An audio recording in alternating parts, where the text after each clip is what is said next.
24 देखना पड़े। मैं हूं आपके साथ ब्यूटी।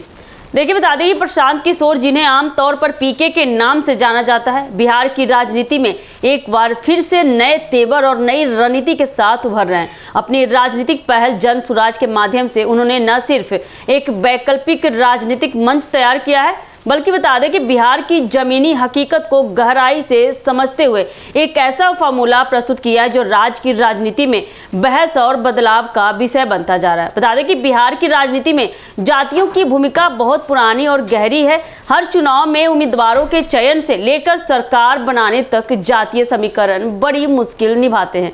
बता दें कि पिछड़े वर्ग, अनुसूचित जाति, दलित, अति पिछड़े और सवर्ण सभी वर्गों की भागीदारी और प्रतिनिधित्व को लेकर लगातार चर्चा बना हुआ है।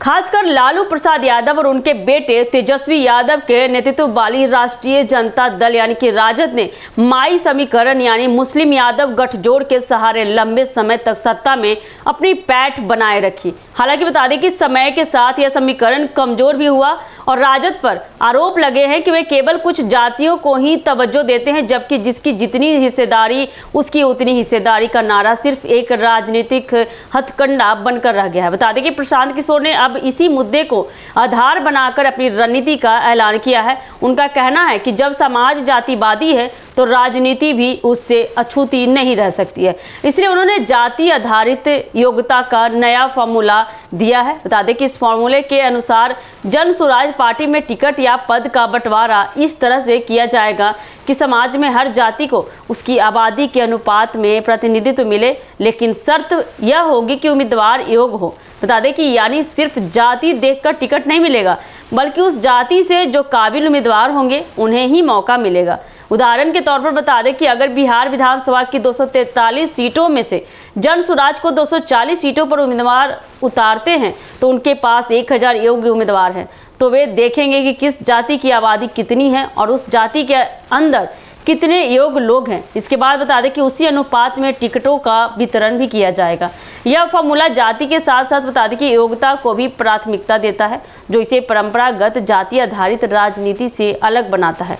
तेजस्वी यादव लंबे समय से जिसकी जितनी संख्या भारी उसकी उतनी हिस्सेदारी की बात करते आए हैं। वे सामाजिक न्याय और हाशिए पर खड़े समुदायों को राजनीति में ज़्यादा भागीदारी देने की बात करते हैं। लेकिन बता दें कि आलोचकों का मानना है कि राजद के टिकट वितरण में यह बात अक्सर नज़रअंदाज हो जाती है।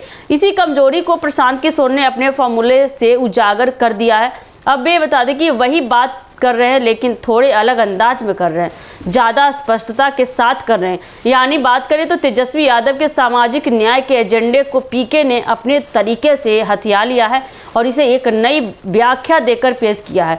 इससे बता दें कि न केवल जन सुराज को अलग पहचान मिलेगी, बल्कि तेजस्वी के वोट बैंक में भी सेंध लगा सकती है। यह सवाल बेहद अहम है कि क्या पीके का यह जाति प्लस योग्यता आधारित फॉर्मूला व्यवहारिक रूप से लागू हो पाएगा, क्योंकि बिहार जैसे राज्य में जातीय आंकड़े और योग्यता दोनों को संतुलित करना काफ़ी ज़्यादा आसान नहीं होगा। एक जाति में हो सकता है कि पर्याप्त योग्य उम्मीदवार ना मिले, जबकि दूसरी जाति में ज़्यादा हो। ऐसे में टिकट बंटवारे में संतुलन बैठाना एक बड़ी चुनौती साबित होगी। इसके अलावा बता दें कि यह फॉर्मूला राजनीति को और अधिक जातिवाद बनाने का खतरा भी पैदा कर सकता है। एक और जहाँ यह सामाजिक प्रतिनिधित्व को सुनिश्चित करने की बात करता है, वहीं दूसरी ओर यह जातियों की गणना को प्राथमिकता बना सकता है, जिससे समाज में और अधिक ध्रुवीकरण हो सकता है। जन सुराज की इस रणनीति को दो नजरिए से देखा जा सकता है। एक, यह बदलाव की दिशा में एक साहसी कदम है जो राजनीति को ज़्यादा समावेशी और निष्पक्ष बनाने का प्रयास कर रहा है, और दूसरा, यह एक चुनावी प्रयोग है जो केवल वोट बैंक को साधने के लिए किया गया है। प्रशांत किशोर ने बिहार के गांव-गांव घूमकर एक लंबा जनसंपर्क अभियान चलाया है। इस दौरान उन्होंने आम लोगों की समस्याएं, उनके सामाजिक समीकरण और राजनीतिक सोच को करीब से समझा है। ऐसे में उनकी रणनीति पूरी तरह सोची समझी प्रतीत हो रही है। बता दें कि प्रशांत किशोर का यह नया फॉर्मूला बिहार की राजनीति में एक नई बहस को जन्म देता है। यह सामाजिक न्याय, प्रतिनिधित्व और योग्यता जैसे महत्वपूर्ण मुद्दों को एक साथ जोड़ने का प्रयास है।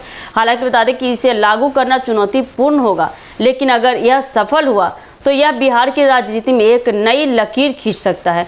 जन सुराज के लिए यह एक बड़ा दाव है जो उन्हें न सिर्फ राजनीतिक मान्यता दिला सकता है, बल्कि बता दें कि पारंपरिक दलों के एजेंडे को भी चुनौती देने में सक्षम हो सकता है। तो ऐसे ही अपडेट के लिए बने रहिए हमारे एक न्यूज़ 24 के साथ। दीजिएगा इजाजत, धन्यवाद।